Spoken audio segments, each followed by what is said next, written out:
live on iHeartRadio, powered by 710 Radio. This is The Kingdom of Healing with Kimberly Mateo. So grab you a pen and a paper, kick your feet up, and get ready for some serious knowledge to be dropped on you. Because Kimberly Mateo is a nationally certified naturopath, master herbalist, iridologist, a nutritionist, and a holistic healer since 1977. She shares 35 plus years of knowledge and experience to listeners who are interested in learning and overcoming health challenges naturally. So without further delay, here is the host of your show, Kimberly Mateo.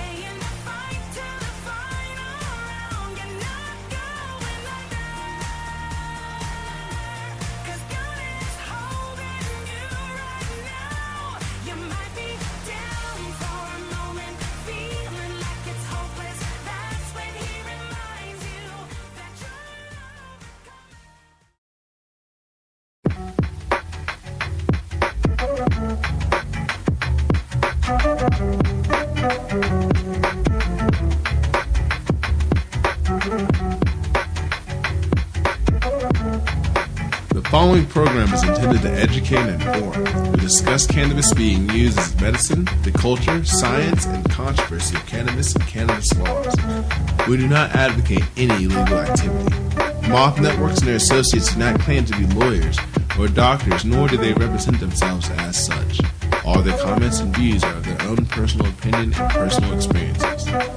Opinions and claims made by the guests and advertisers on Moth Networks are their own, and all parties agree to the Moth Network use and policy agreement. Moth Network and Moth Network associates cannot be held legally responsible for the statements of the host or of their guests. We encourage all listeners to learn their constitution, to assert their rights, acknowledge their duties, and know their individual state laws.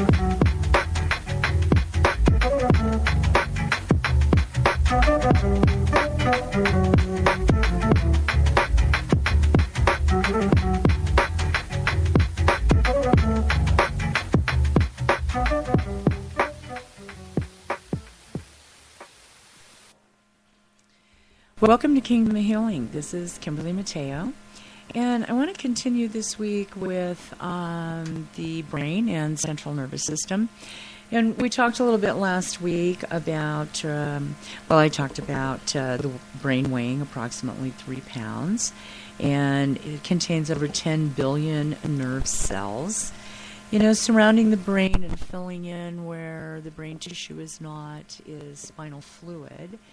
The spinal fluid, it cushions the brain between the brain and the skull. And then it's also, the spinal fluid is the constantly supplied with oxygen-rich blood from the heart to keep all of the fragile cells alive. So, with adults, approximately 3 minutes without the heart beating, you get into very, severe brain damage. And that's because when the heart stops, the pathway of all of this oxygen-rich blood goes directly into the brain. And when there's no more supply of that, these, over 10 billion nerve cells start dying. So just kind of want to recap, we all know the brain handles everything. It handles all the organs, muscles, emotions, thoughts, our reasoning, knowledge, memories, creativity. The brainstem controls the breathing, the heartbeat, and the other automatic processes that are independent of the conscious brain functions.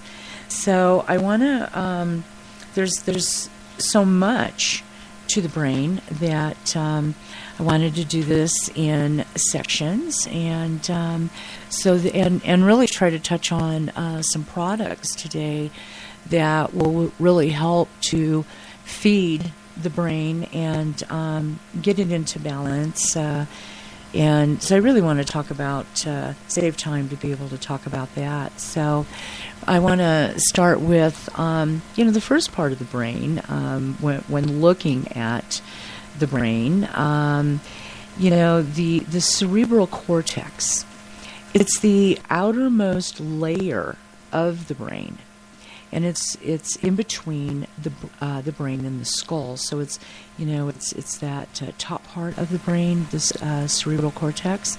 It's responsible for the thinking and processing information from the five sense area, and that five sense area we talked about that. We'll get into more of that as well. The cerebral cortex is made up of tightly packed neurons, and it's the wrinkly outermost layer that surrounds the brain. It's also responsible for higher thought process, including speech and decision making.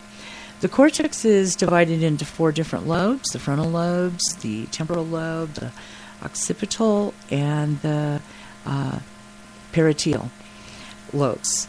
So, one thing my mom used to joke about when we were kids and we'd learn something, or we'd, be reading, and, she'd be asking us questions about it and stuff. And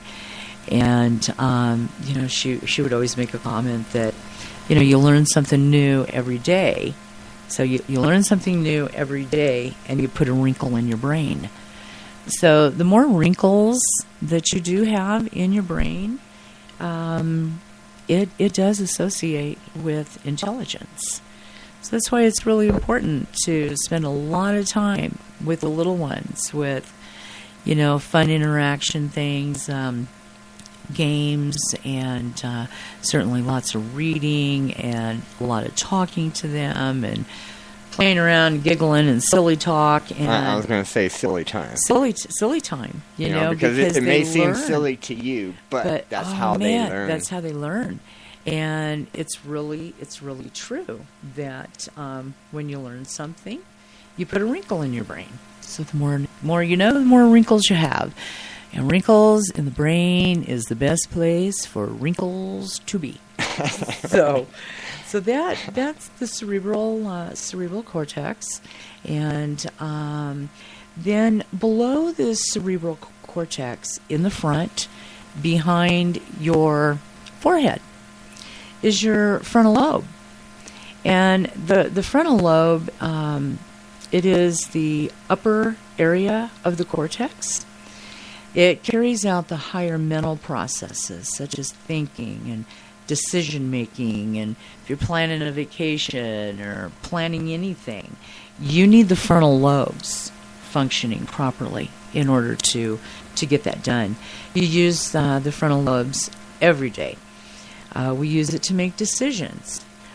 We use it to decide what we're going to eat or drink, what we're going to have for breakfast, what are you going to have for lunch, what are you going to have for supper, as well as for studying for a test. If you've got a test coming up and you need to get studying, that's the frontal lobes of the brain that initiates all of that.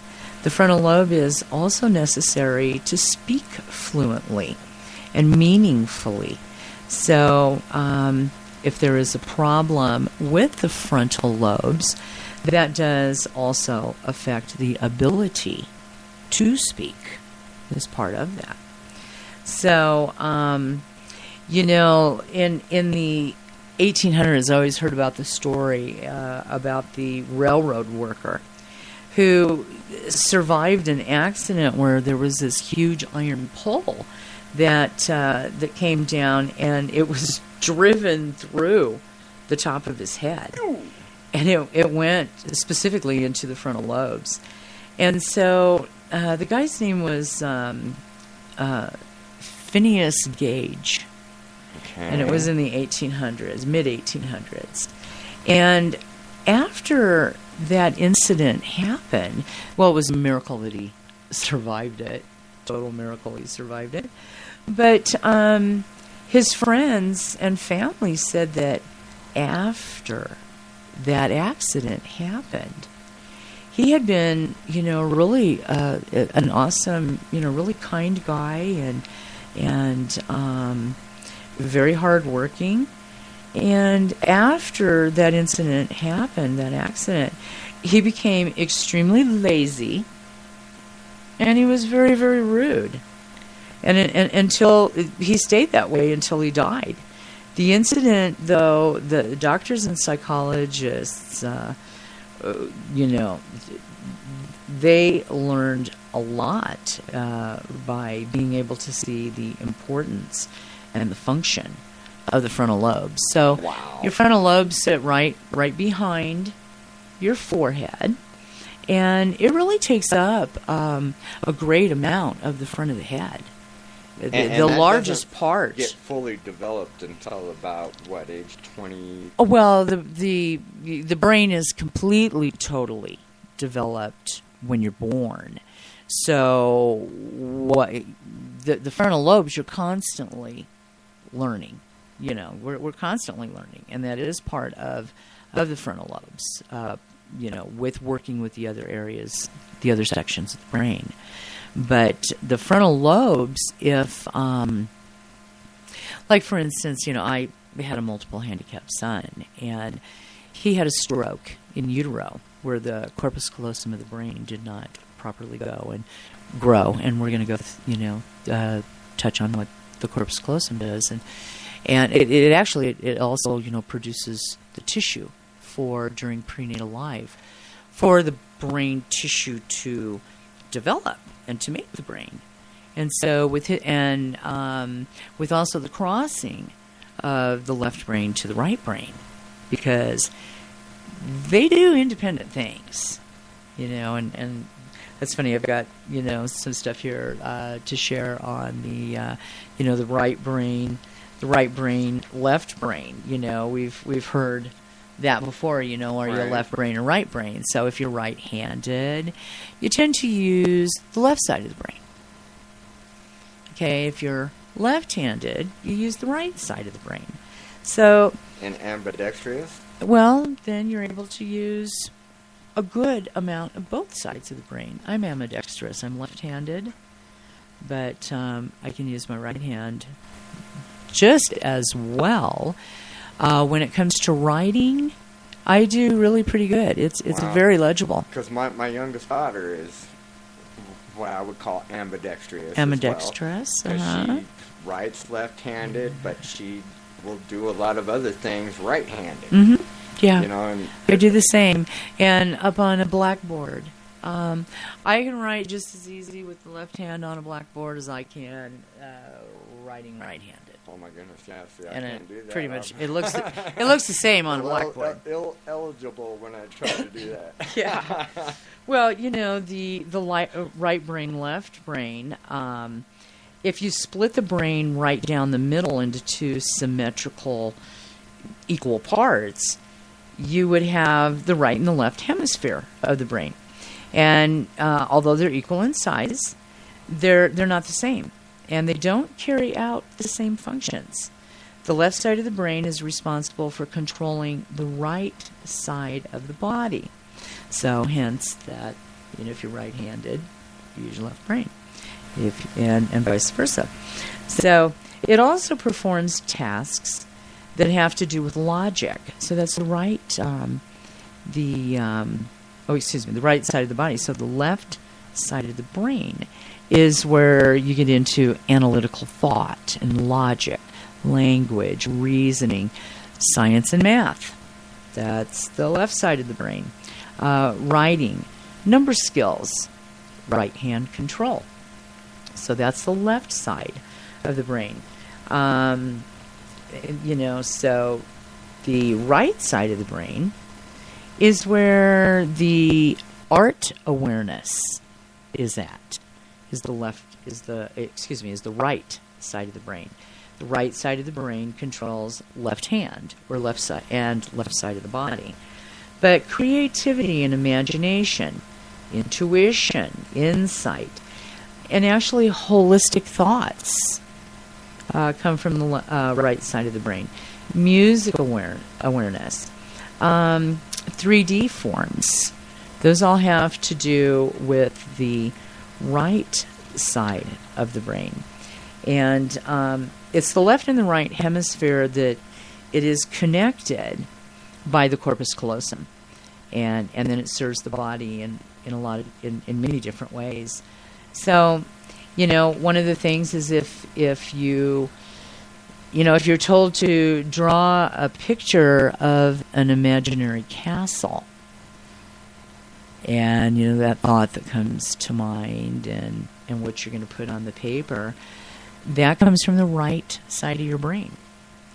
If you're sent home to do a pile of math homework, well, when you're sitting down to that math and start engaging in that, you're using the left side of your brain. Interesting.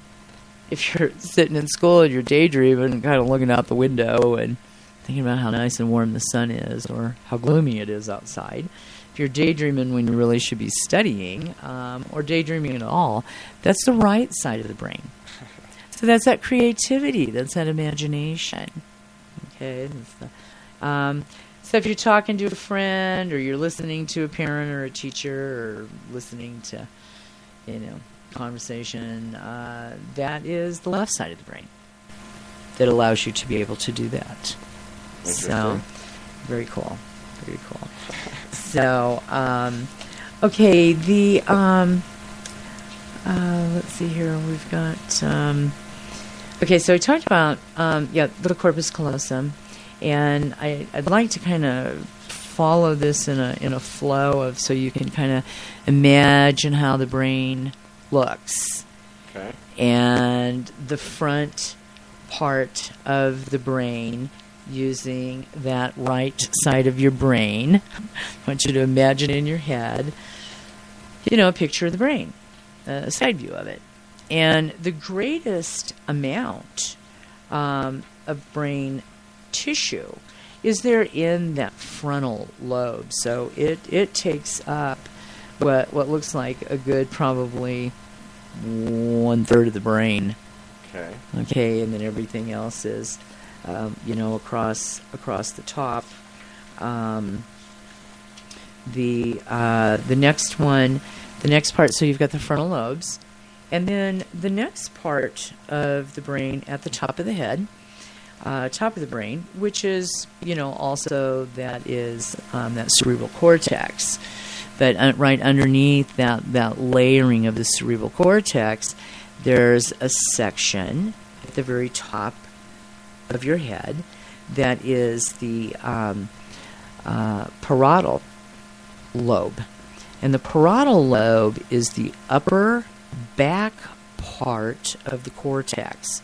So it processes the sensory information that has to do with taste and temperature, touch, the five sense area. See, hear, smell, the olfactor part of the brain is involved with this as well. And that's where your smell, that's where it turns on everything, right there at the hypothalamus, the switchboard. So that's that is what that olfactor part of the brain stimulates that. So it all works through the parietal lobe. So that carries out information to very specific functions in the body. So as part of the cortex, it has a lot of responsibilities that have to be able to process sensory information within seconds, in just split seconds, so that you're smoothly engage in what you're doing instead of stumbling around, not getting it smooth, choppy. Okay, so this area of the brain is where the information such as taste, temperature, touch are all integrated and processed. We wouldn't be able to feel sensations of touch if the parietal lobe of the brain was damaged in any way. So that's at the top center part of the brain, right behind the frontal lobes. So the next part of the brain is the temporal lobe. And the temporal lobe is on the left and right side of your brain. then the temporal lobe, not only being on the left and the right, it's the bottom middle part of the cortex, and it sits right behind the temples. Okay, so it's responsible for processing our hearing, our auditory information from the ears. The temporal lobe revolves around hearing and selective listening. So it receives sensory information, sounds and speech to the ears. It's also key in being able to comprehend or understand meaningful speech. So if there's damage to the temporal lobes, you really don't understand what's being told to you. There's a problem with your comprehension. Equilibrium? No, that has to do with your balance. Okay. But the temporal lobe, since it has so much to do with communicating to the brain what we hear, so that we understand what we hear. Okay. I can understand that. Okay. So that's the temporal lobe that processes that and makes us able to comprehend what we're hearing. So if you're having a stroke, that part would be kind of messed up, would it? If you had a stroke and it was a stroke in the temporal lobe of the brain, you could have a problem with understanding when people are trying to talk to you. You feel confused. You're not really understanding what they're saying. It could affect your hearing to where it's diminished or you don't have hearing. So that's what, a great part of that does, is the temporal lobes. It's the area of the brain that's used for us to understand certain sounds and noises that we're hearing, and then then it goes into a memory bank and it's stored. So that's why if we hear a familiar noise, we know exactly what that noise is. Gotcha, Okay, so that's gotcha. all. Okay, so that's switchboard and database, and I for understand. all okay, so I was of kind that. of mixing it up with another. I understand Yeah, now. okay. I understand. But we'll get to where emotions and what you had asked. Because we think of that like if you are thinking of a computer, that would be your RAM, right? Right. Well, for your RAM is your storage or Storage. well, of it's what, you yeah. know. Well, there's storage that takes place there, storage that takes place in the frontal lobes. One thing that's really cool about the brain is we only use 1/10 of it. So that's why when there's when you've learned something and you already know that, but you have a brain injury or stroke or some type of a physical trauma that creates the problem. What ends up happening is that's where physical therapy is so important, and it's so important to start it as soon as possible. Physical therapy and occupational therapy. Physical therapy works with your larger gross motor movement, and occupational therapy works on the finer things, like speech and exercises to do with the facial muscles and with the mouth and things with the tongue, so that someone is able to regain speech as well as can be. But what's cool about doing that so quickly is that we only use 1/10 of our brain. And we knew how to do this before. And if you get on that therapy, start it right away, you start repatterning and training.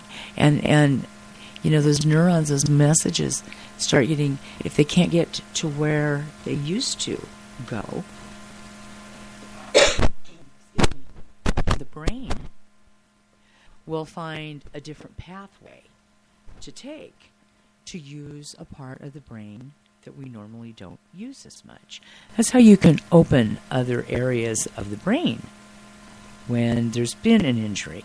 That's why, with a good diet, an excellent diet that's high in nutrients and bioavailable nutrients. They're easy to assimilate, preferably raw, lightly steamed, by assisting the body with the nutrients that it needs to repair is so important.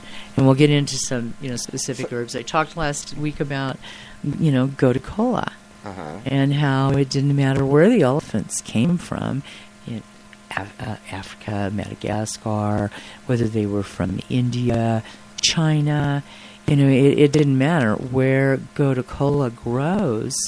They make journeys for that, and they actually are part of keeping it so prolific in its spreading and the continual growth of it, because they make 3 journeys, and that last journey they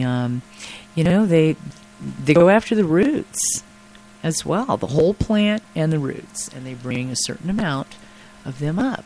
And we've heard of like a memory like an elephant, and there's proof that any type of depression, serious, any mental illness, ADD, ADHD, anything that has to do with dementia, Parkinson's, it regenerates brain tissue.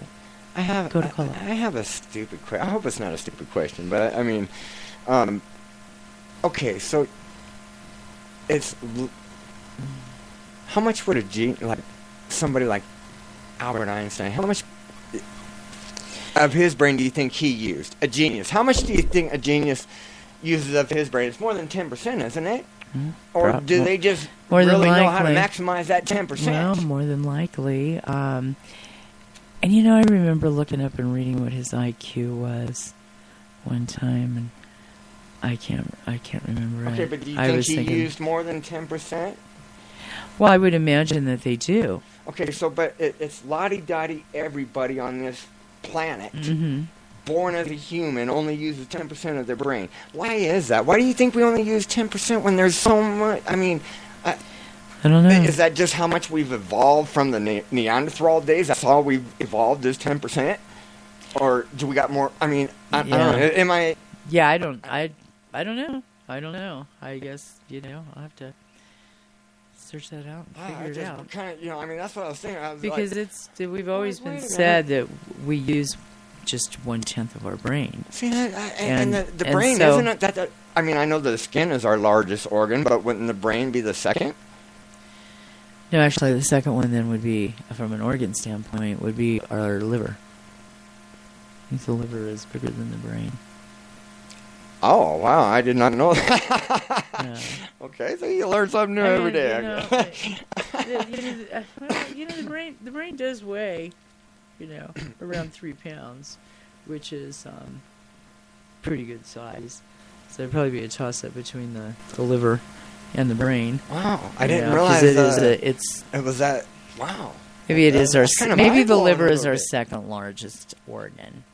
Interesting. Okay. But so the temporal lobes, with being able to, have functioning temporal lobes, it makes sense of all of the different sounds, pitches, different types of sounds being transmitted from the sensory receptors of the ears. So, gotu kola. It's the food. It's the food for the brain. Ginkgo gotu kola, excellent antioxidant for the brain, circulation of the brain. The next area. So we got the frontal lobes. We've got the parietal lobe, and then we get into the occipital lobe.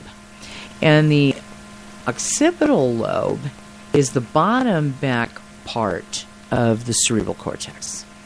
And the function of that is responsible for processing visual information from the eyes. And that's where the nerve, the optic chiasm, it comes, it's in the back of, it's in the back of the eye. So, when you have something like an infection in your left eye, whether it be a stye or a lesion or, a problem with the eye, or, iritis, which is an inflammation of the eye, and you need to treat that, you need to also treat the good eye. Because what you have going on in that one eye can travel down, it can travel from the back of the eye, through the optic chiasm, through the occipital lobe. And then what it does is it goes to the other eye. So it's a direct flow channel to the other eye. So it's like sometimes, if you can think about maybe pink eye. Uh-huh. And it was in one eye. But, usually if you didn't get it treated quick enough, it was in the other eye as well. And that travels down the optic chiasm. And that's not just because you rubbed that eye. Yeah, even if you tried to keep from rubbing the other eye, it travels down.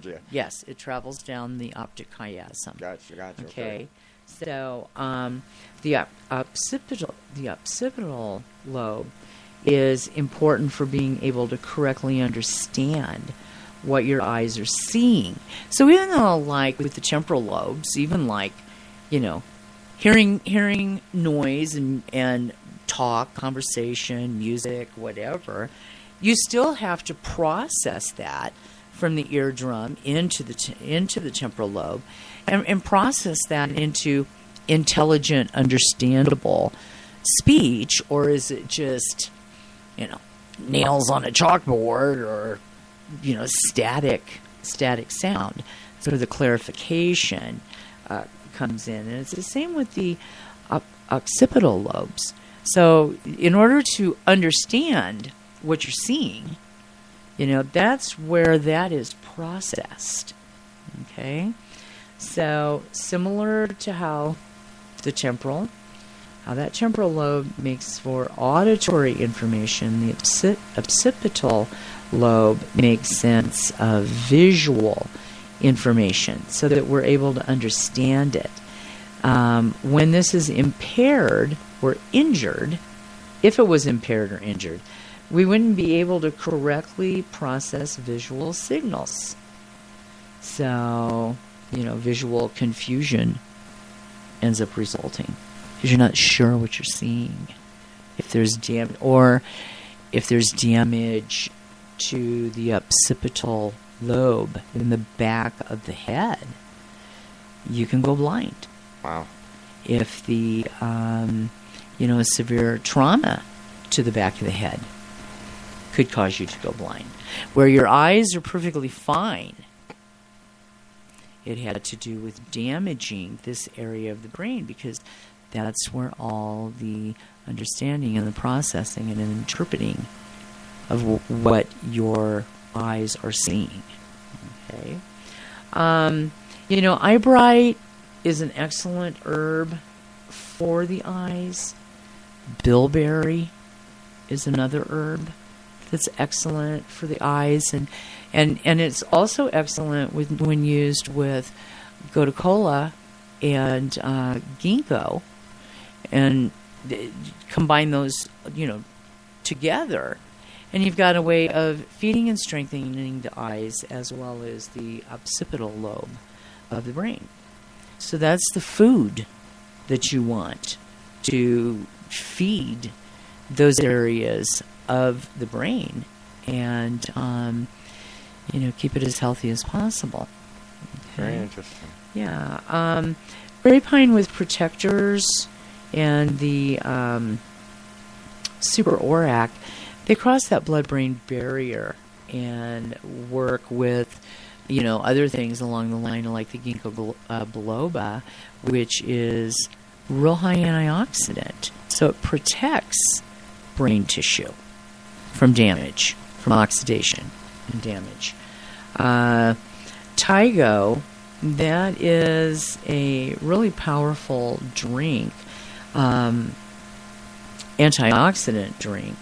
And, people with glaucoma, in just a very short amount of time with taking the Tygo, they can go back into their eye doctor in 3 months and have almost a near perfect test score on the glaucoma test. Wow. So it reverses the glaucoma.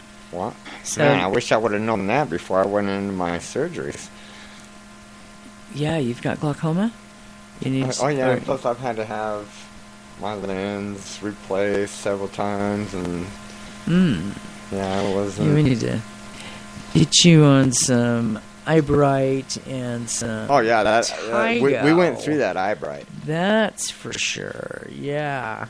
Yeah, we definitely got to make another order though. That's for sure. Yeah, because at Eyebright, there's a product called Perfect Eyes. Perfect Eyes, and it's highly concentrated, and you really only need like 1 tablet twice a day. So I would, that's what I would order. It would be the Perfect Eyes, and there's a product for the brain that I want to talk about as well. Is the there's 3 or 4 of them that are excellent. Is the MindMax, and I've talked before about magnesium and how needed magnesium is. It's the relaxant. It's the food for the nerves. So magnesium not only, the nervous system is the brain. And last week we talked, I spent a lot of time on the spinal column by explaining that, these nerve pathways from the brain go down the spinal column, and those branch all out at each vertebrae, branch out to organs and muscles of the body. And so it's extremely important to keep magnesium in the diet, a magnesium-rich diet, because that is, a specific mineral for nerve health, just like the B vitamins are for the central nervous system. And you can really never take too much B complex. It's water soluble, so anything that your body doesn't use, it's just going to throw it off. So you don't have to worry about getting into some type of an accumulation toxic type setting that you can get into if vitamin A or vitamin D, if you get way too much. But I do have to say that God rest his soul, he was such a wonderful man. I knew a guy who was, in his late 80s when he passed away, and he didn't wear reading glasses, and he didn't wear any glasses. And for like 40 years, he took 100,000 international units a day of vitamin A. Well, according to everything that the FDA wants you to take, it was like about 20 international units. Wow. Or 20,000. Excuse me, 10,000 to 20,000. So it's definitely significantly lower. All of the recommended daily allowances for everything is significantly lower. It's enough to keep you breathing. So it's like I've said before in past shows, is that when you're dealing with a problem, you need 5 to 7 times the recommended daily allowance. So you need to be a little bit in excess of nutrients to have enough left over to do reparative healing. Interesting. Okay. Makes sense, though, because if it is a recommended daily allowance, that's they're just so low. That's like a preventative maintenance, and not even really, Yeah, it's like vitamin C. Vitamin C's recommended daily allowance is like 100 milligrams. It's like 100 milligrams. You need like 1,000 milligrams So 1 minimum. gram. 1 gram. Absolutely, 1 gram. 1,000 milligrams is 1 gram. And you need 1 to 2 grams a day of vitamin C. You know, you want to see, you use vitamin C. C2C. Okay, so that's another one. You know, vitamin A, yes, it's fat soluble and it's accumulative. But I'm not kidding you. This man did not wear glasses. And he took 100,000 IUs of vitamin A day. Wow. And he had perfect eyesight. So, you know, they're pretty easy to take. They're a little hermetically sealed, you know, caplet, right. and they're little. So, yeah, that's the truth. Wow. Yeah. Yeah. So, okay, so we talked about the right and the left hemisphere. The corpus callosum. It's located above the thalamus gland, and it's under the cerebral cortex, and it connects the right and the left hemispheres of the brain together. The corpus callosum is the part of the mind that allows communication between the two hemispheres of the brain. So when you're, you know, with that communication crossing through there, that is where, you know, if you're, well, it helps, it ties in the communication so that the left side of the brain works with the right and the right works with the left. It's also responsible for transmitting the neural messages, you know, all those neural messages. So that's the pathway that for both the left and the right hemispheres of the brain is through the corpus callosum. It also produces the brain tissue during prenatal life. So when my son had a stroke, the corpus callosum was stunted. And what ended up happening was the brain stopped developing. There was no, when it stroked, it was stunted. It didn't produce any more tissue. So he was missing all of his frontal lobes, the majority of the temporal lobes, quite a bit of the left and the right hemisphere. Wow. The very top part, this cerebral cortex, was not there. You know, it. I mean, it was there, but it was lying on top of what brain tissue was. You know, what was there, and so he had his lower brain stem, and that's your heart rate and your breathing, and that is what sustains very basic life. That's, you know, the autonomic, you know, nervous system that it's just automatically. Okay. So there was a Dr. Sperry who was a neurologist, and he also was a former Nobel Prize winner. He was famous for performing the split brain research on patients with, of course, they were cadavers, on patients with surgically cut out corpus callosums, and his discoveries, they proved the theories that the right and the left hemisphere did indeed have different functions. So, you know, the location of that is, you know, when you're looking at a side view of the brain, it's like at the very top of the brain stem, where you see the spinal column come up into the center of the brain. And so right above the top of that there is the corpus callosum, and it lies right there in the center.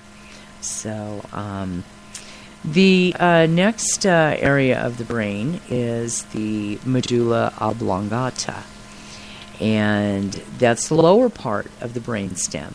And it carries out and it regulates life-sustaining functions such as the breathing, swallowing, heart rate. Okay, so that's the medulla oblongata that is in the lower brain stem. The medulla is easily the most important part of the brain. Its functions are involuntary. They're done without any thought at all. We wouldn't be able to live without the medulla because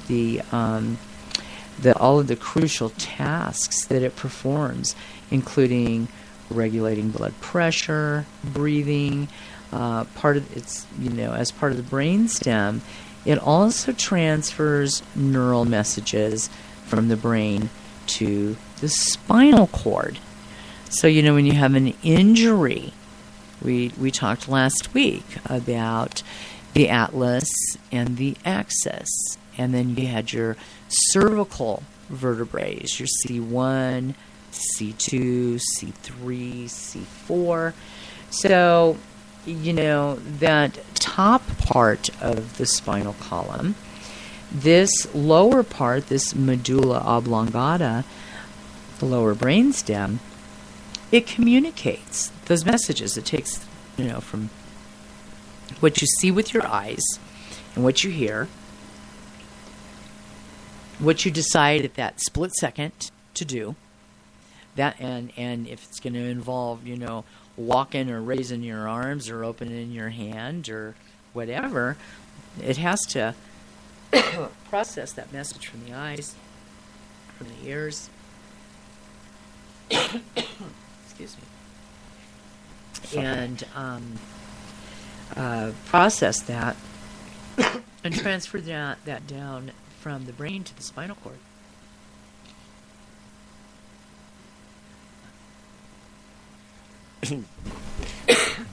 Got your cough buds there. Excuse me.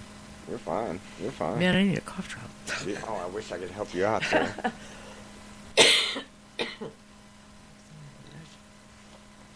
Okay, so during brain surgery,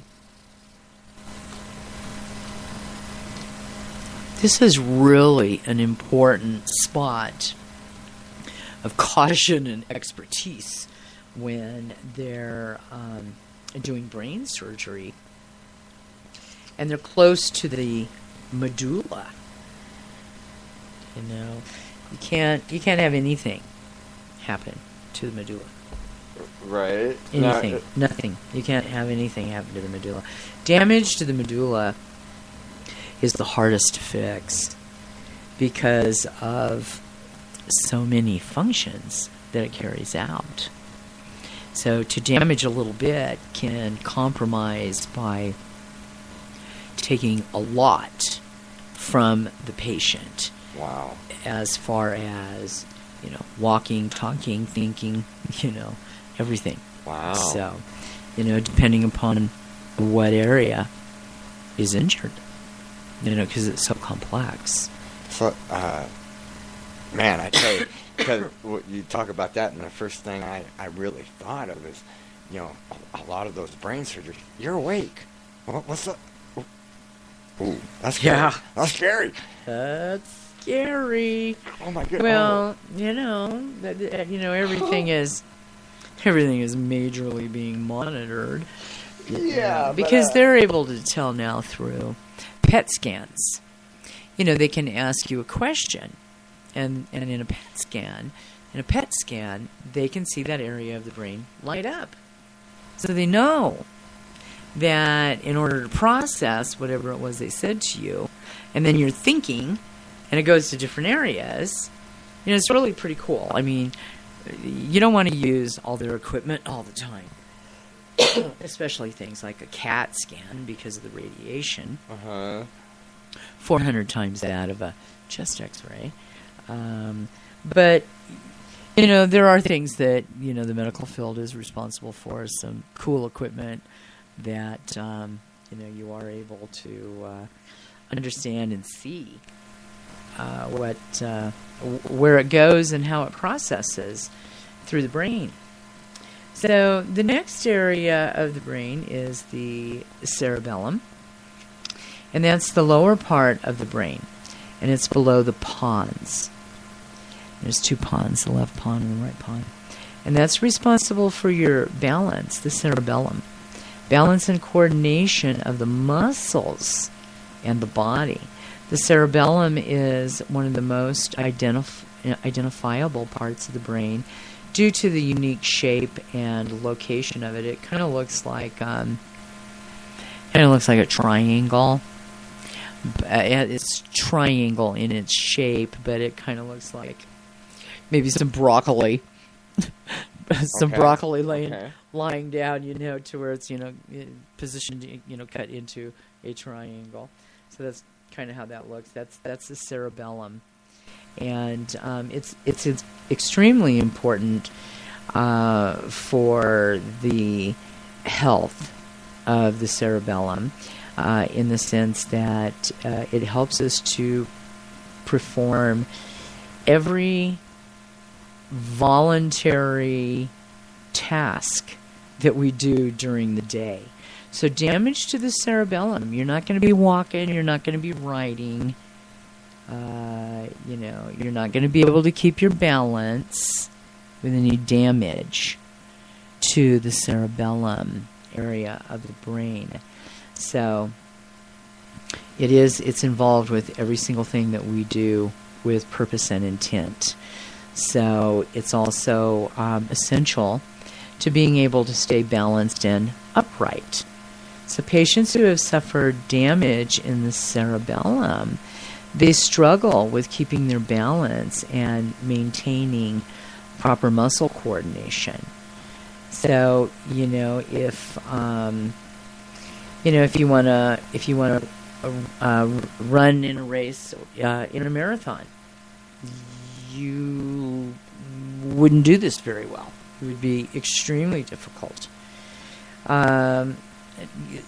Talking and listening to a friend, that's really not affected by this area. Playing baseball in the park, that's going to be a really difficult task if you're able to even complete it.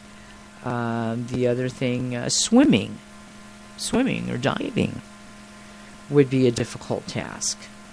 But if you want to sing, that doesn't have anything to do with that area of the brain. So this has to do with movement, walking, grasping, lifting your arms. Okay, so that's the any intentional movement is done through the cerebellum area of the brain. Okay, so the hypothalamus. This is an area of the brain that is really injured by just the environment that we live in. The hypothalamus, we have a blood-brain barrier protection, and it's through that hypothalamus, that switchboard area, that needs to be protected. But what's happened with some of these neuro-damaging toxins like mercury and aluminum, and certainly, I touched on it last week, RV40 that was in the polio vaccine that was stopped in 1970. Right. All brain tumors, all tumors along the neural pathways throughout the body. When those are dissected and tested, the DNA of RV40 is in that DNA. And that entered into our DNA prior, to 1970, when it was in the polio vaccine. Wow. So everyone who got the polio vaccine prior to 1970 were exposed to RV40. And it's going to take, we're 45 years out from 1970, and it's going to take about 60 more years in order for that to be processed out Wow. of our body's DNA coding. So, still a few more generations to go. Right. And, I won't be around here in 60 years. I'd really like to know how it all comes out. How, after that, once that is not being passed down in the DNA coding anymore, if brain tumors and neurotumors are a thing of the past. Certainly, it would be from the RV40, but we live in a day and age where there is so much, I've talked about the horrific, about metric tons of poisons that we have in just the atmosphere. Right. And anybody can search out chemtrails, and it's not a conspiracy theory. Department of Defense has already admitted, to what it is, Right. And why they're doing it. So it's not a conspiracy theory.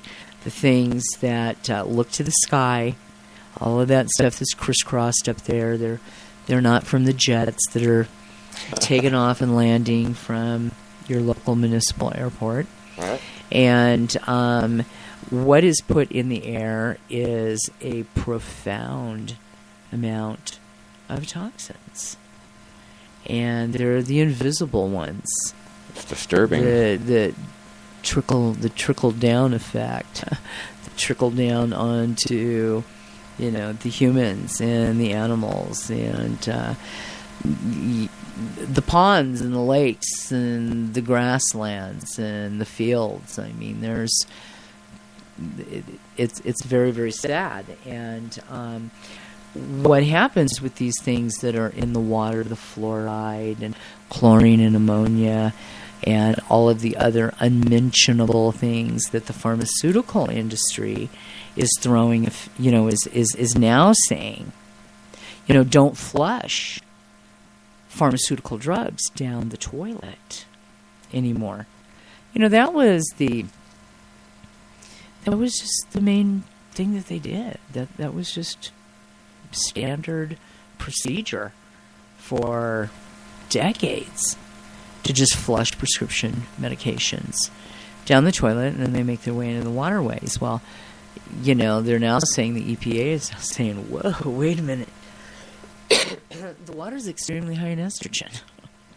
Well, that's why all these young boys are going in for, man boob surgeries. And yeah, it's the estrogen, and that's in the water. And we see pretty amazing development. I'm not laughing at you, young man. I'm sorry. That's not a funny thing. It's just, the other thing is, and I've talked about it before too, is the hormone disruptors.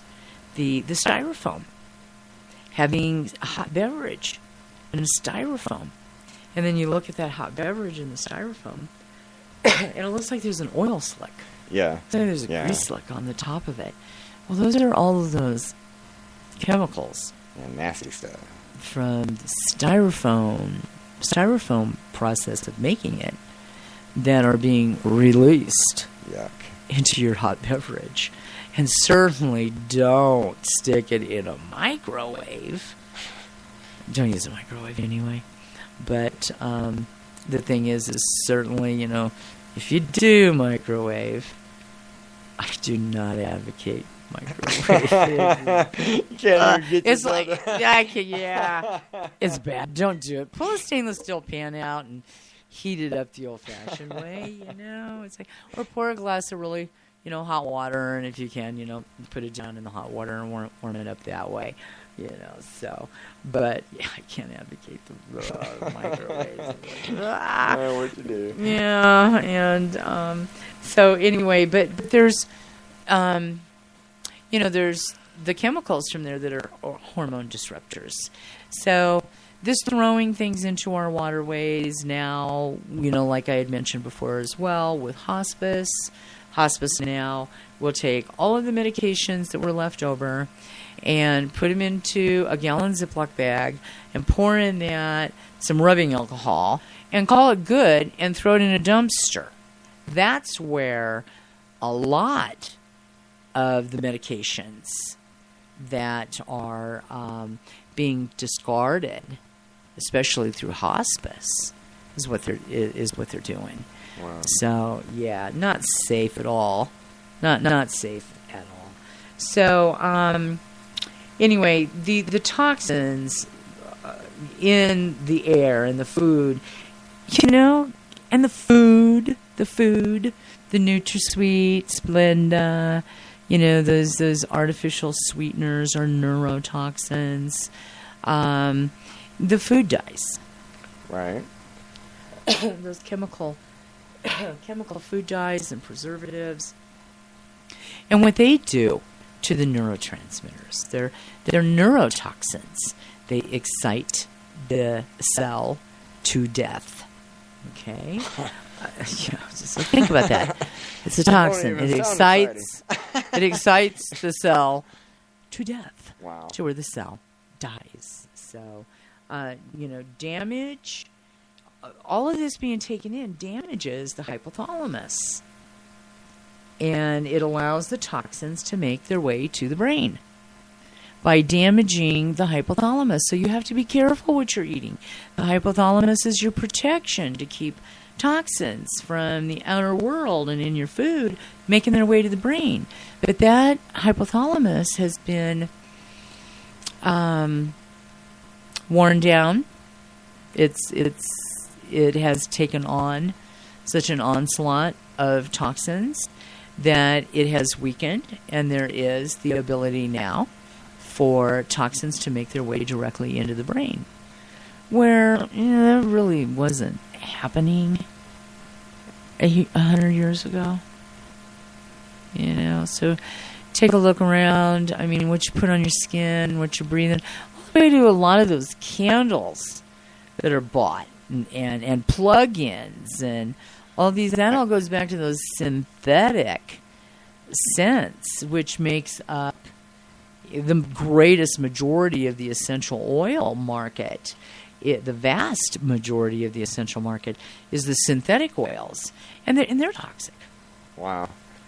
And then you're breathing that, and you're putting it in your house, and even putting it in your car. You think you're trying to do something right, like through aromatherapy or that's why like you that, better That's why you better make sure if you're doing aromatherapy or any kind of essential oils on your skin that they are, the real thing. That they're not non-synthetic. Yes, that they're non-synthetic. That they ask are questions. the real thing. Ask You do have to ask questions because you pop the lid off it and it smells really good. Right. But- And especially nowadays, man. I mean, I'm telling you, after I watched this one show, it really opened my eyes on how much they are fooling us as a consumer.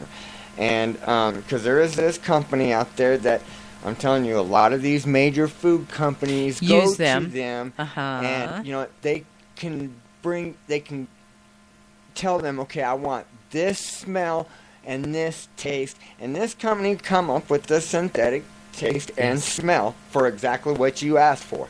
Right. I mean, even if it was a dirty sock and dirty shoes, man, they're going to come up with that smell for you. Right. But I mean, it's They could use valerian root. No. right, It but smells bad. but still, good I stuff. mean, it really is like, wow, I mean, because even Doritos, kind of came out saying that they have these flavor enhancers on there, that, it really does Yeah. trick Monosodium brain glutamate. into thinking that, you're eating something that, That you're not. that you're not. That's true. And that goes back to that olfactory area of the brain, the processing through the thalamus and the hypothalamus area, processing all through that, to get the saliva going. You talked about even back when I started this and started out with digestion. Okay, the digestion process starts when you smell. Uh-huh. Okay, and as soon as you smell it, everything, it's a chain reaction. Everything starts happening. That olfactory area of the brain, it sends a message to the thalamus, and the thalamus to the hypothalamus, and it starts working its way up. And you got the five sense area, so you're smelling it, you're hearing it cooking, your mouth's watering, the saliva's starting to release in your mouth, and it's loaded with enzymes, and the stomach starts, the smell goes down to the stomach, and hydrochloric acid and everything's just, small intestine starts working. It starts with smell. And then thinking about food. So we're going to talk about the hypothalamus, and above the pituitary gland and below the thalamus is where the hypothalamus is at. And it's responsible for the behaviors such as hunger, thirst, as well as it maintains body temperature.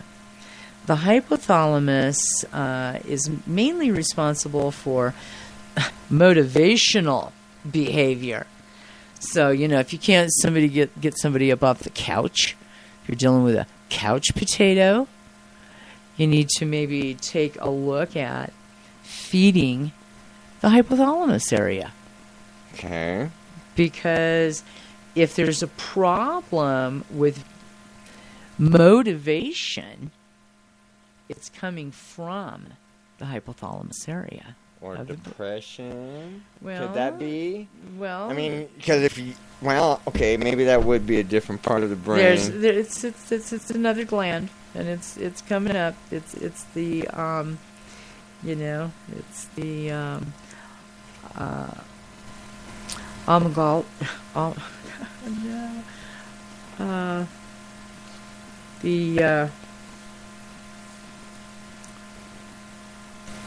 oblongata. The oblongata. Yes. And that is the area. So the hypothalamus, so you want to get people motivated. That's a good functioning hypothalamus if they can get themselves motivated and going. So the next thing is regulates the body temperature. So, it's like you think about a little newborn being born, and they put the little stocking hat on them to keep their body warm. Because it takes a few days for everything, all those sensory parts of the brain to kick in and everything start being regulated real well. Okay, so that's one of the reasons there that they put the little beanie hat or little stocking cap and keep them warm. So it takes a little bit for that to be to trigger and start functioning properly. The other thing is, this is also the part of the brain that controls the pituitary gland. Throat is so dry. My throat, huh? Is this bugging? Is this bugging? No, I don't know. I don't know. My throat just seems so dry. Okay. Pituitary gland. That's the master gland of the body. The whole glandular system. And we'll get into that in another couple of weeks, the glandular system, and I'll go through that, the endocrine system. But it's the master gland is what controls all other endocrine glands, the thymus, adrenals, the thyroid, adrenals, ovaries, testes. Pituitary gland is what handles all of that. It's also the hypothalamus plays the key role in connecting the glandular system, which is the endocrine system, to the nervous system. So one thing is that what does feed the glandular system does feed the nervous system. So even the, B complex that feeds the nervous system feeds the glandular system as well. And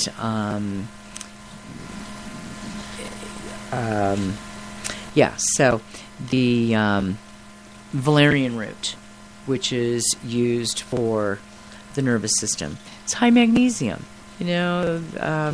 Again, it's the relaxant. Magnesium is needed to protect the brain and the neurotransmitters from overfiring. And, so that is a relaxant there by taking in enough magnesium. The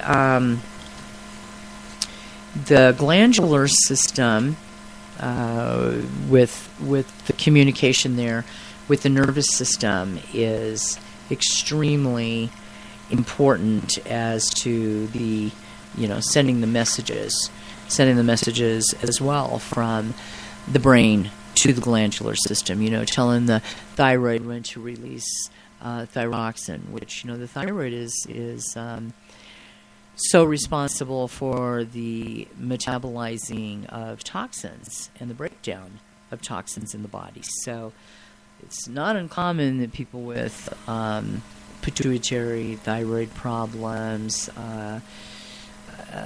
run into issues with, infections, sluggish metabolic waste, which in turn turns into, it's all a chain reaction. That's why it's, one part leads to the other part, and the other part leads to another part, and that's what's so cool about holistic healing, because we look at the whole body, and you treat the whole body. You recommend things that feed and strengthen and bring balance to the whole body, instead of being sectioned off into parts, where, their education was all the same until they went off and took their specialty. But once they took their specialty, they no longer, don't ask the neurologist about a hepatic problem. Don't ask the brain doctor about a liver problem. Right. Don't ask the brain doctor about a kidney problem. Don't ask the, kidney doctor about a lung problem. They stop. They don't go anywhere outside of that box now. But they still all had the fundamental same foundation.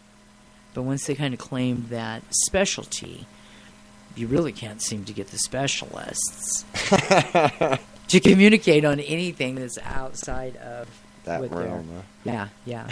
So the amygdala, that is the part of the limbic system of the brain, and at the end of the hippocampus. It's responsible for response and memory of emotions, and especially fear. So this is an area of the body where, one thing leads to another, is through this area here you perceive the fear, and it's the adrenal glands that react to that fear by kicking out the hormone adrenaline that gives you the strength, the stamina, the perseverance to overcome or defend yourself from whatever, that fear or what showed up that created fear. So that is that's called the amygdala area of the brain. And it's the reason that we're afraid of things outside of our control. It also controls the way we react to certain stimulation.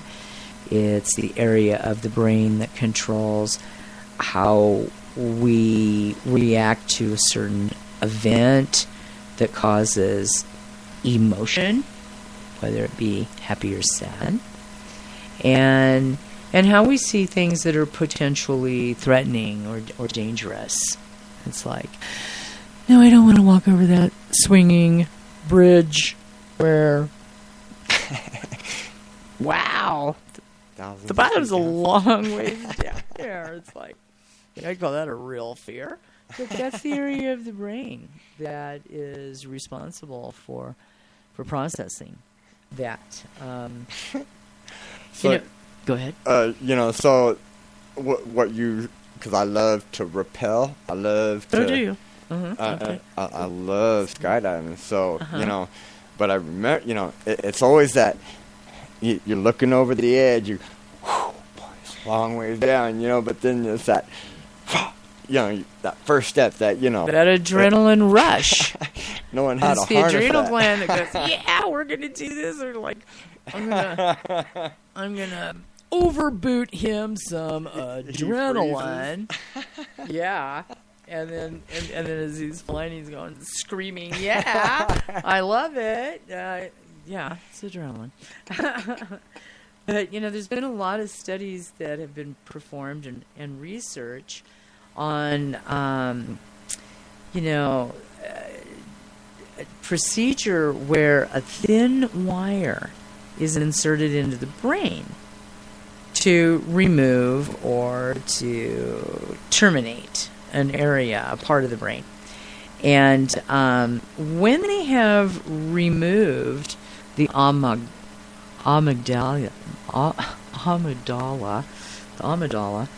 area of the brain in rats, when they removed that, the rats had no fear of anything. They weren't even afraid of cats once they went in and removed the amygdala area of the brain. So what it did was it took away their memory of the fear. Interesting. Very interesting. So that affects the memory I wonder how much that's area. We've always heard, for so many years, people saying, oh, yeah, well, that person, they're really, really over-aggressive and they need a frontal lobotomy.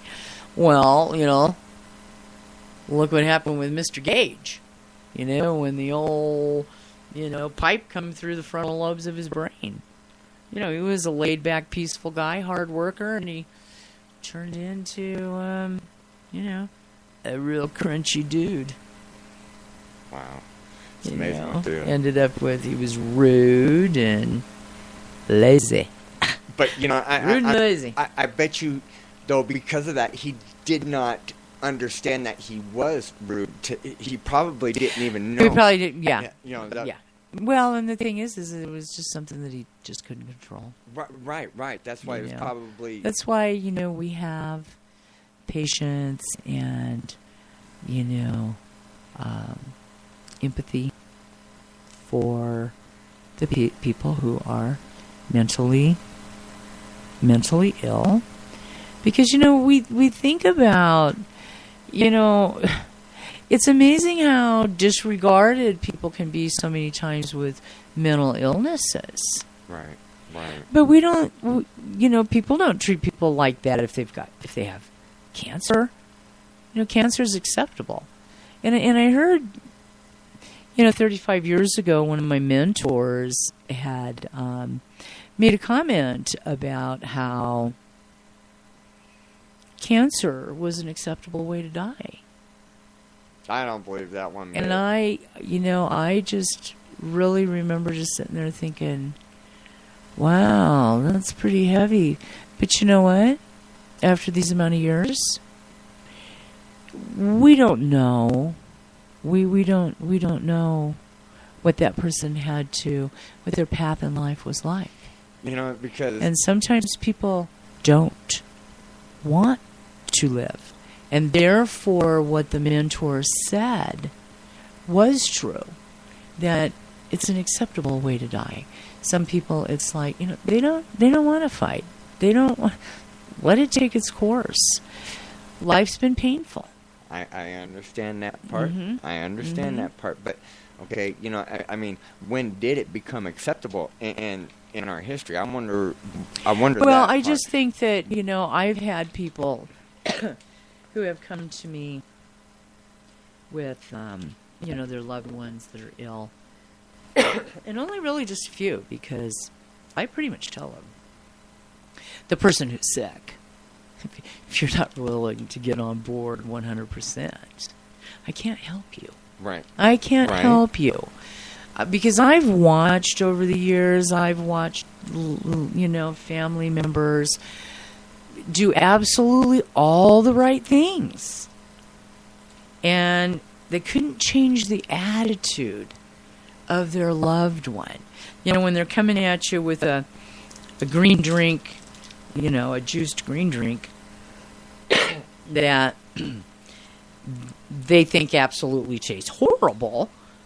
And there's some pretty good stuff out here now, you know. Yeah, it's true. 35 years ago, yeah, you know, we were learning a lot, and Right. yeah, some stuff was pretty icky, and swallow anyway.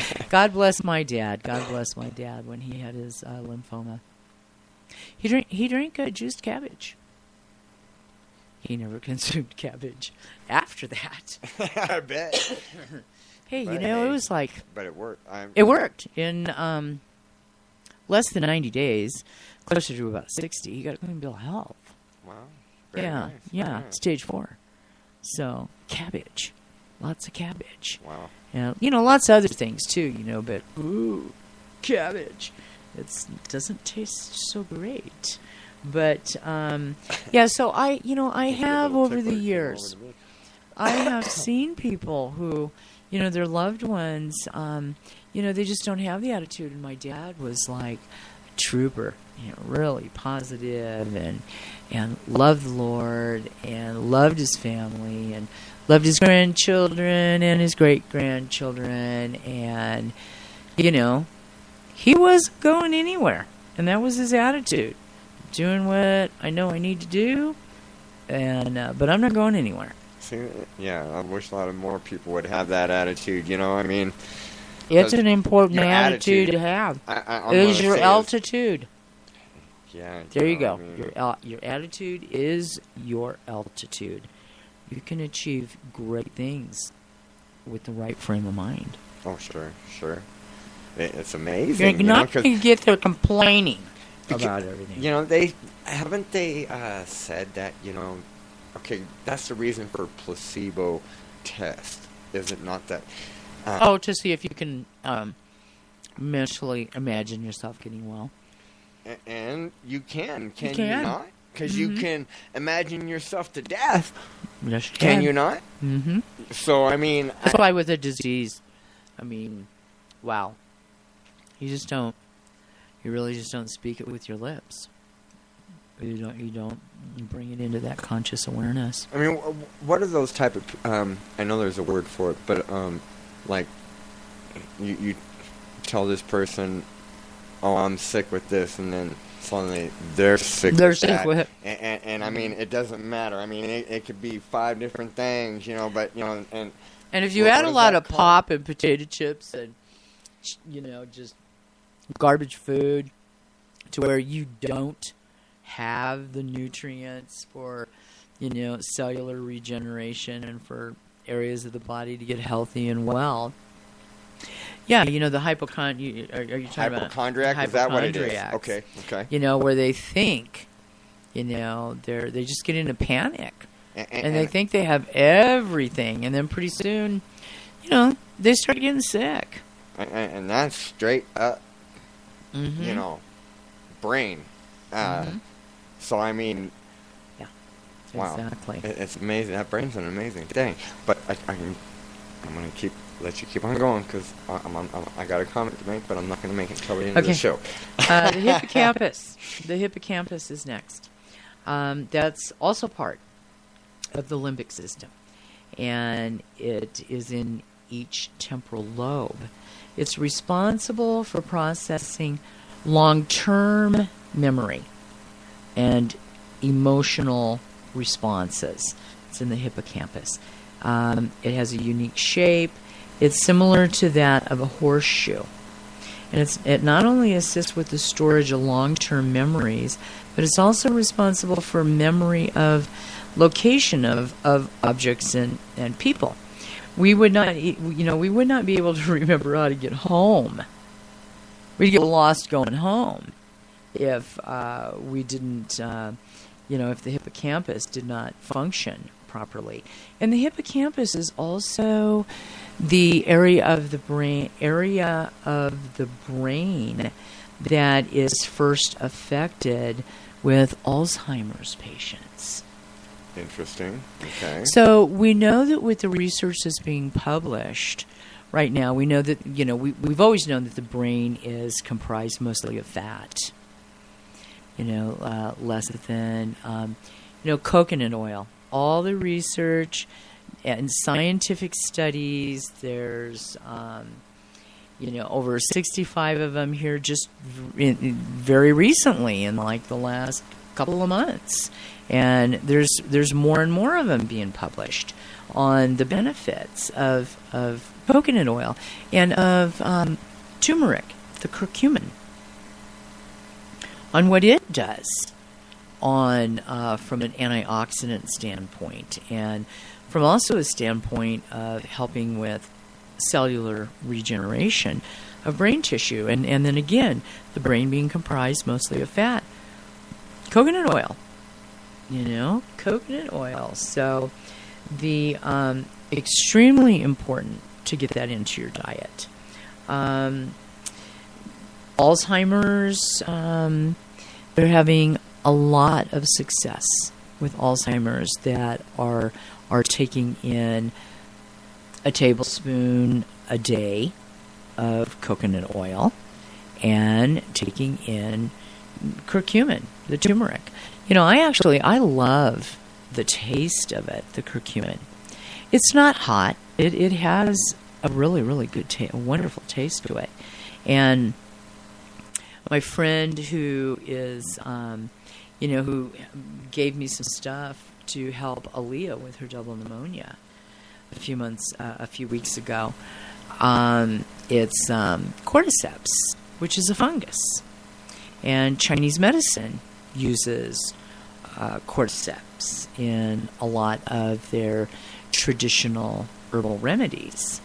And the cordyceps, it's mixed with about 6 other herbs, and one of those other herbs that I added quite a bit of into it was the curcumin, and the stuff's delicious. It's so easy to drink it, and but I'll tell you what, that intense orange. So it's pretty much about the color that it turns the whole tea. So really, really, really good stuff. So the hippocampus. So the hippocampus is located in each side of the temporal lobe, and it's the first area of the brain that is affected in people that are symptomatic of Alzheimer's disease, and it's the reason why deterioration here in the hippocampus is the reason that elderly people often lose their memory.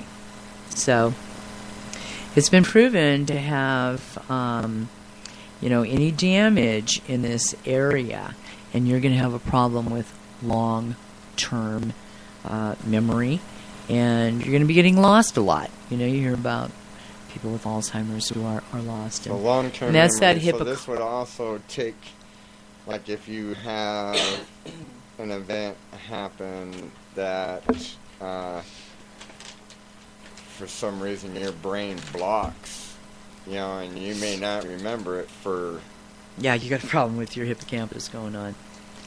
And I'm gonna go through here real quick some of these, some of the things that we can do to feed and keep these areas as healthy as possible. And coconut oil is just so easy to get it. I mean, go to the grocery store; it's right there on the shelf. You want the non-GMO, raw, organic.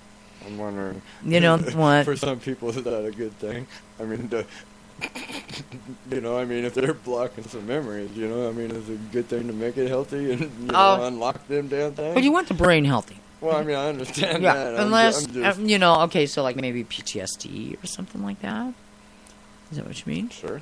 Well, that's where magnesium. It's a relaxant.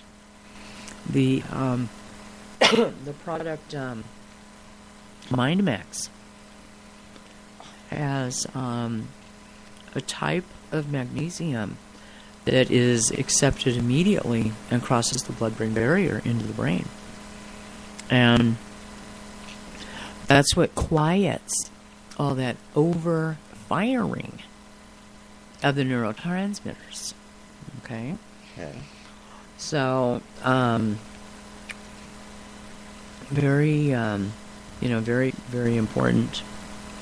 So, okay, so we've got the next area is the thalamus, and that's a part of the forebrain, and it's below the corpus callosum. It's responsible for relaying information from the sensory receptors to proper areas where the brain, to proper areas of the brain where it can be processed. So, it's also in the iridology chart. It's the five sense area of the brain is the thalamus, and that's the switchboard. Talked about the switchboard on sending the messages off to every single area of the brain that takes place through the thalamus. It's similar to if a doctor diagnoses or identifies a patient's disease or sickness, it diagnoses different sensory information that's being transmitted to the brain relating to the hearing or the sound, the visual, tactical, touching things, related to taste signals. After that, it directs the sensory information to the different parts of the lobes of the cortex. If this part of the brain is damaged, then all sensory information would not be processed and sensory confusion would result. So, the five sense area of the brain is the seeing, hearing, taste, smell, touch. So the thalamus area, where that switchboard of where all of this takes place, if the thalamus is damaged, for instance, people who say, I can't smell very well, or I can't smell anything. That's the thalamus gland. There's injury to the thalamus gland, is why they can't smell. Interesting. Okay?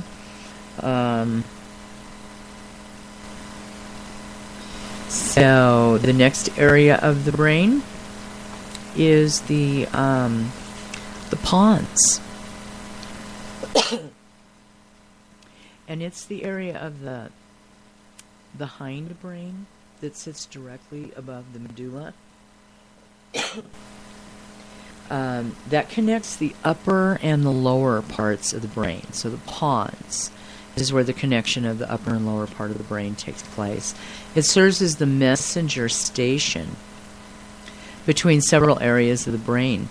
It helps to relay messages from the cerebral cortex and the cerebellum. Without the pons, the brain would not be able to function at all because the messages would not be able to be transmitted or passed along. It also plays a major role in sleeping and dreaming, where the REM state occurs. So people with problems with sleeping and people who say they don't dream, that has to do with the pons area of the brain. And there's two. There's a left pon and a right pon.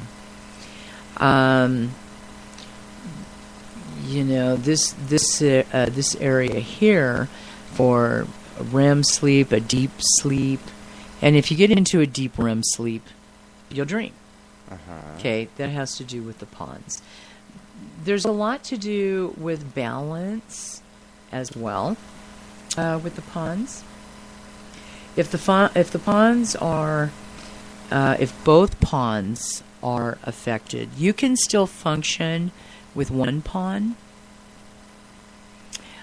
I have one pon. A stroke in '98. After my dad died, a year after my dad died, went through a lot of depression, and for the first time in my life, I had a problem with blood pressure. They put me on. I only took it once.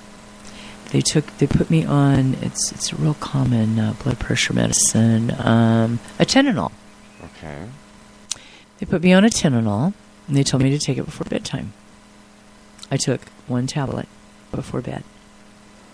Within a half an hour, my head hurt so bad that I rocked and squeezed my head most all night. Wow. I called the doctor's office first thing in the morning and told them that I was not taking that medicine again. I told them I felt like something blew up inside of the back of my head. Wow. The doctor said, "That's a really good blood pressure medicine. You need to stay on it. Your blood pressure was too high." It was outrageous. It was like 260 over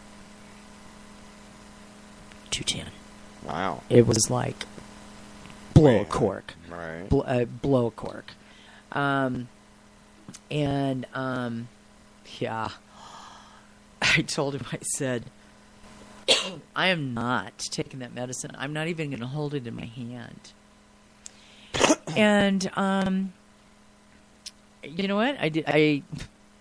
The doctor didn't phone anything different. I didn't take it. Quite frankly, I started realizing that there were just kind of some funny things that I would notice with my right hand. And my right leg was hyperextending a lot.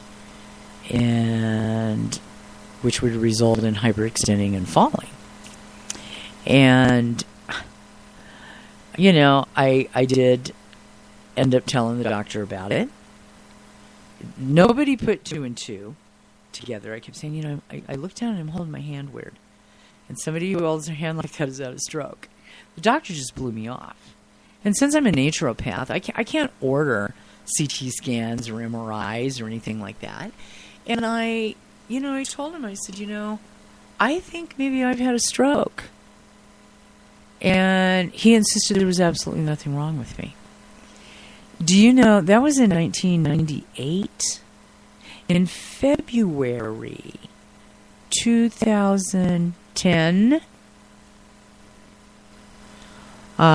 which was at that point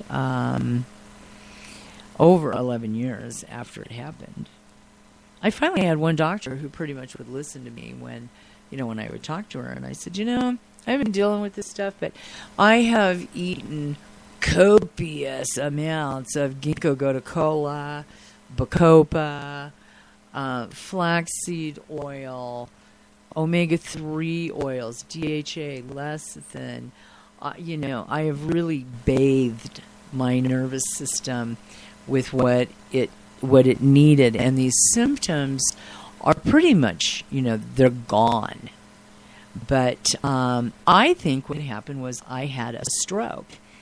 And since I couldn't get any of the medical field to take me serious on it, I really would like an MRI.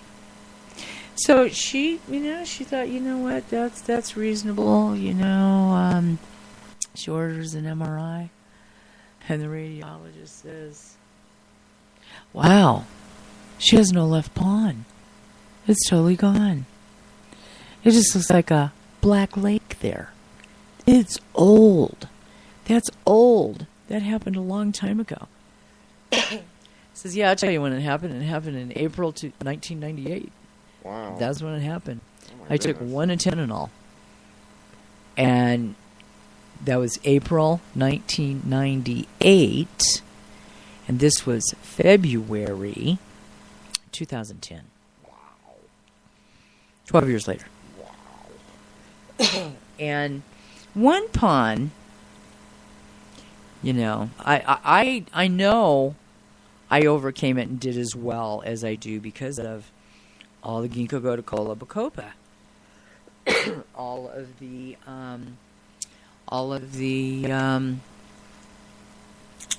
flaxseed oil, omega-3 oil, krill oil, you know, cooking with olive oil, using butter. Now I do a lot of coconut oil. And that is what has greatly protected the brain, as well as protecting the other pond, because you can't function if you have a stroke and it affects both ponds. You're not walking, you're not talking, you're not doing anything. It's a locked in. You can follow people around with your eyes. You know, you can acknowledge them that way. They call it, they use the term locked in. Locked in. Okay. You've heard that term before? Yes, I have. Locked in. Locked in is when a stroke affects both the left and the right pond. Wow. And I don't have a left pond. And because I was going to say, you know, anybody that knows what somebody, you know, the effects of a stroke is, you know, when the two ponds have been affected, it is very noticeable. With you, you cannot tell one way or another that you even had a stroke. I mean, you know, I mean, there's just no signs. Yeah. You know, and I mean, it's herbs. Trust me, people, I've tried to look, you know, I mean, but you just cannot tell that you even had a stroke. So, I mean, I would, you know, give that credit to those that being so vigilant on that. Yeah. You know, I mean. You know, plus I was not dealing with my dad's death. He was misdiagnosed. He was diagnosed with Legionnaire's disease. He didn't have it. He had just a respiratory virus. They used mega big gun antibiotics. Two of them he was allergic to. He ultimately ended up developing Stevens-Johnson syndrome, and it was absolutely horrific. Wow. And just trying to process, wow, what they did to this big, strong man in just a matter of a couple months with the drug cocktail mix that was all wrong. You know, cost my dad his life. I mean, it was devastating, just devastating. It was really hard for me to, you know, to carry on, to function. And so, you know, in order to try to keep one foot in front of the other, do what you had to do, you know, especially with taking care of your family. You know, Nutricalms are a product I wanted to, you know, talk about for the central nervous system. It's a complete B complex, and then it's in a base of, you know, vitamin C and valerian root. And again, that magnesium, valerian root is extremely high in natural occurring magnesium, which is the relaxant.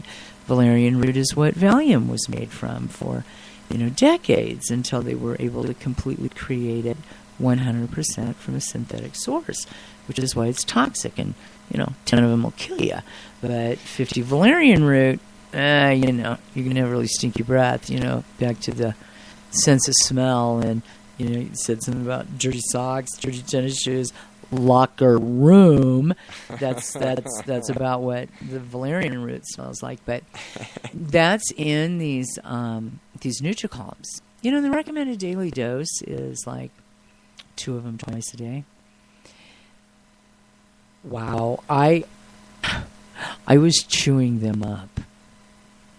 I was so emotionally distraught over my dad dying and the depression and stuff that I went into, that I was literally, I mean, I would pour those out into my hand, 4 or 5 of them, pop them in my mouth and chew them up. You know what? They tasted good. And I'm going to tell you about something in the natural foods and supplement and herb field out there. When something tastes really good to you, but it tastes absolutely horrible to the person next to you, and really it has herbs in there that don't taste good at all, but it tastes good to you. That's how badly your body needed it. And I was like chewing Nutri-Calms up. I was taking 2-3. The product then at the time was called Ginkgo Copa. Now we have the Mind Max that has the magnesium, a specific magnesium put into it. So I took a lot of those, and I do know that, all of these years, had I hadn't had herbs with just what I personally, even taking good care of yourself, there are sometimes things that can happen, like the West Nile, spinal meningitis and encephalitis. They couldn't believe I survived that. That was August 2012. And without brain damage. So it's like, I'm going to tell you something. Quality of your herbs has everything to do with everything. And there was something where some lab randomly pulled off the shelf a lot of nutritional supplements, and there's one chain out there with a pretty big name out there, and some of their products was one of it, where there was less than 21% of that raw organic matter in that particular supplement. So the reason that I use and consume the supplements that I do is because of the quality control testing. Every single herb that's in there is absolutely, if it's on the label, it absolutely is in there. There's none of this, 21%. Right. And some of the stuff didn't even test out to where they could tell what it was, and these companies' reactions were, well, by the time we go through the process and everything takes place and we have our raw end material and we've put it through this process, that's why you can't pick it up with, a DNA on it of what it was. And it's like, really? Excuse me? If by the time you're done with the process and you can't pick anything up, right? Guess what you don't have in your product anymore. Exactly. You really need KingdomofHealing.com. Yeah. Because, especially like here in Colorado, their labeling laws are so they're vague, lax and they're very vague. Lax, an all-natural product only has to have, I think, 5% natural product. That's true. And they get a claim in all natural. There's something correct. wrong there in that picture that's as far correct. as I'm concerned. And that's been in place because when I had a chewable colostrum product in the late 80s and early 90s, I was just too early on the scene with it because it came from a bovine cow. Everybody at that time, nobody wanted anything to do with a cow. But I was told that even though my label said 500 milligrams of colostrum, I was sitting down with the chemist, and it turned out that I had miscalculated. Thought I was going to get more bottles than what I was. And he says, well, that's not a problem. Even though your labels say 500 milligrams, you only need to have 200 milligrams. And it can still say, with the labeling laws, it can still say 500 milligrams. And I looked at him and I says, well, I guess I'm only going to get X amount of bottles because there's going to be 500 milligrams in every chewable tablet. So, there's still that going on where people will put a less amount because they're not going to get in any trouble over it. Right, but it comes back. It is absolutely it's unethical. It has to do with the integrity of who you're dealing with. Right. Right. And integrity it should never, ever, ever be No. compromised at all. Not at all. So, so I want to go through some of the herbs and vitamins and the amino acids. We eat protein. Okay. We eat protein to have the conversion of that protein into an amino acid. And some of the things here with the neurotransmitters with serotonin, for emotional stability and self-confidence, positive outlook on life.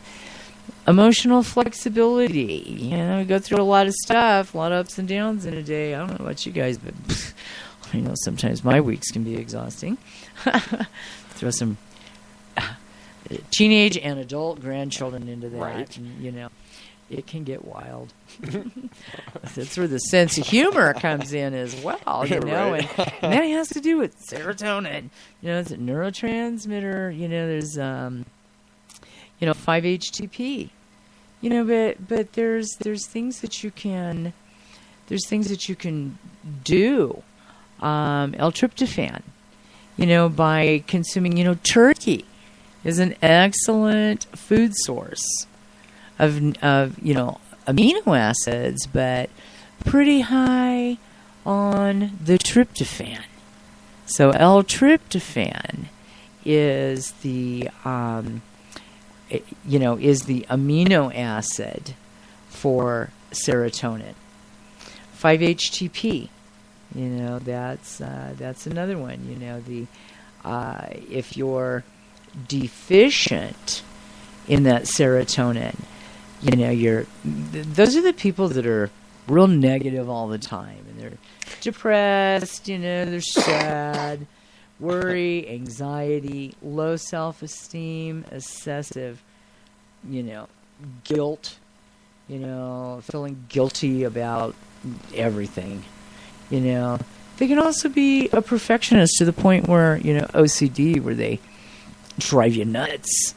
That can also be a sign of depression, low serotonin. People who are a perfectionist. Oh man, that's me. Fear of heights, panic attacks, irritability, rage, claustrophobic, suicidal thoughts and feelings, night owl, hard to get to sleep, insomnia. You get woke up, can't get back to sleep, and you tend to crave a lot of sweets and starches. And what that does is that helps to, bring that blood sugar up, to get feeding the brain, to give it a boost of, glucose, overload you for a little bit, where you get this temporary feeling of, okay, I'm good, I feel really good, and then crash, boom, you feel worse, and so you're repeating the cycle of sweets and starches. So our amino acids, it's why it's so important to eat protein. The other thing, if you don't do the animal protein, hemp protein has all of the amino acids, essential and non-essential, and it's a wonderful source of essential fatty acids.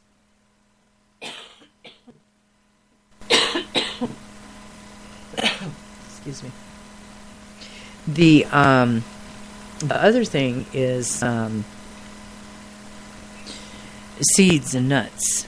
Good sources of protein. The hemp seed powder is really, really good.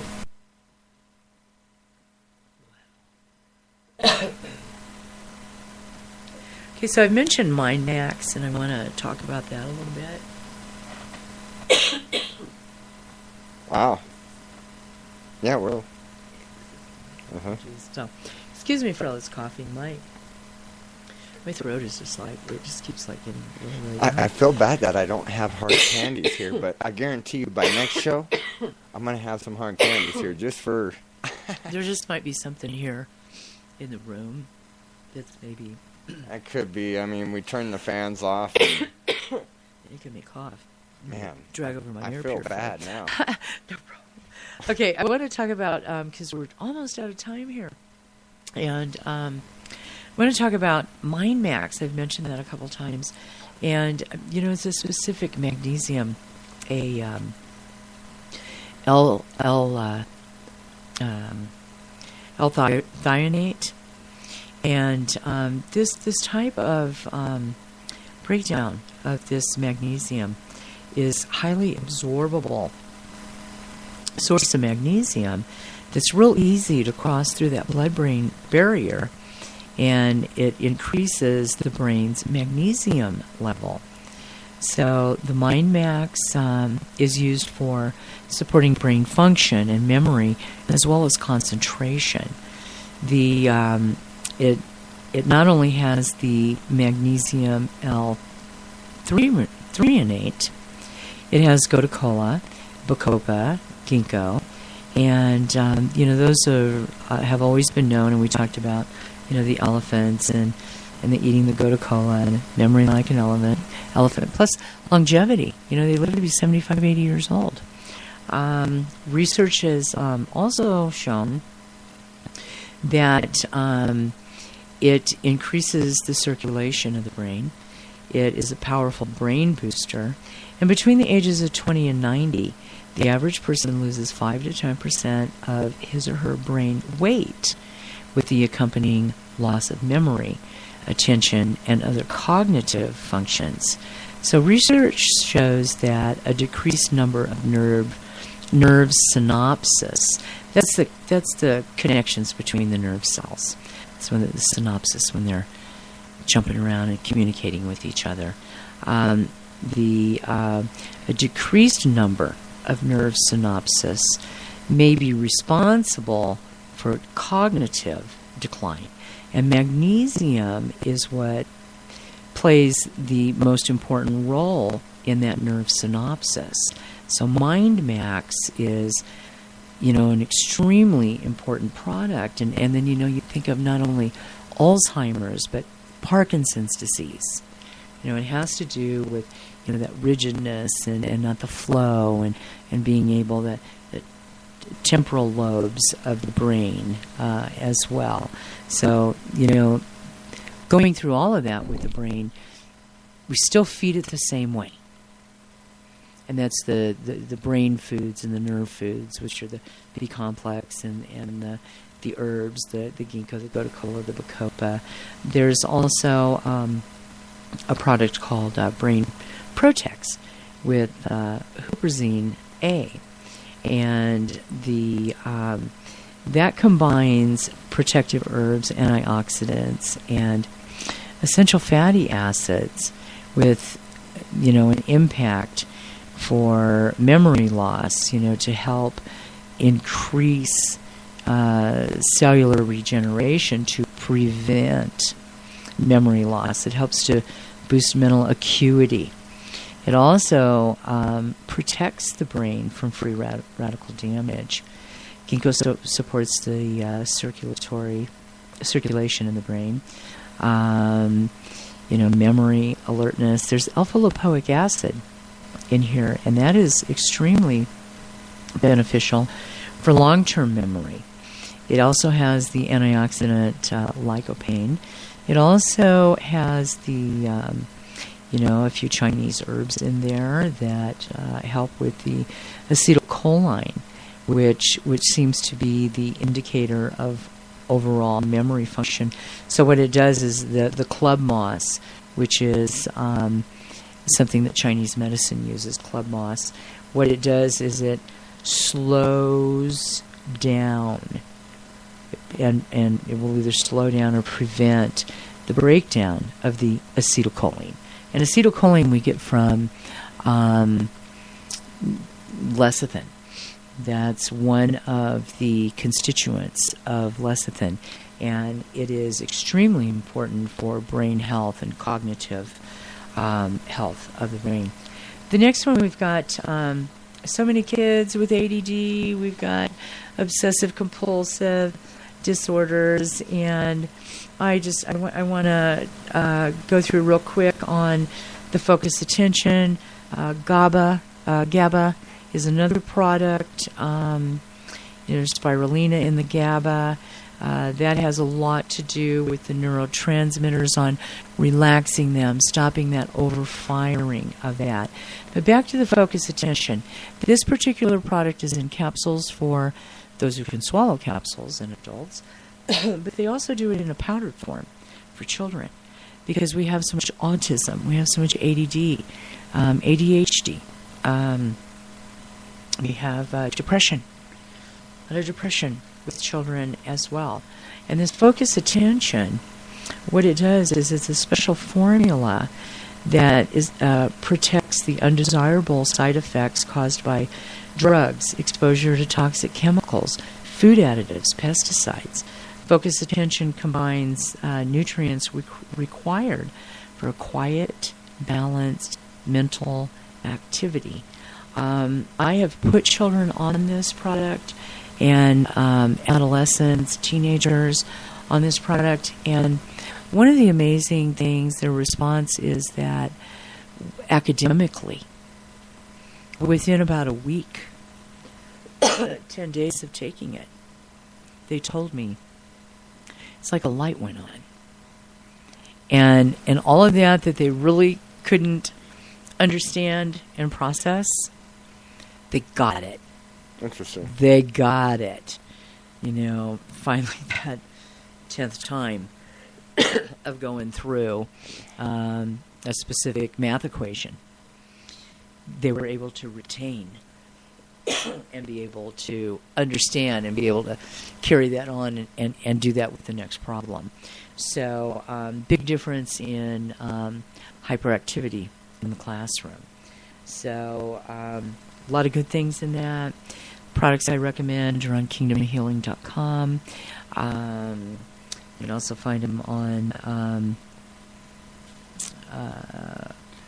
herbal medicine. herbalmedicinedoctor.com is the essential oils, and .net is also linked to all of the herbs that I've talked about today.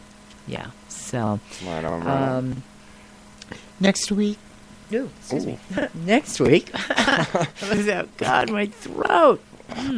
Next week we'll talk about the immune system and the parts of the immune system. And then that following week, after that, we'll go through the glandular system. Right on. So I hope you enjoyed today's show, and I will have some On Guard cough drops next week, and make sure that I don't get that dry throat again.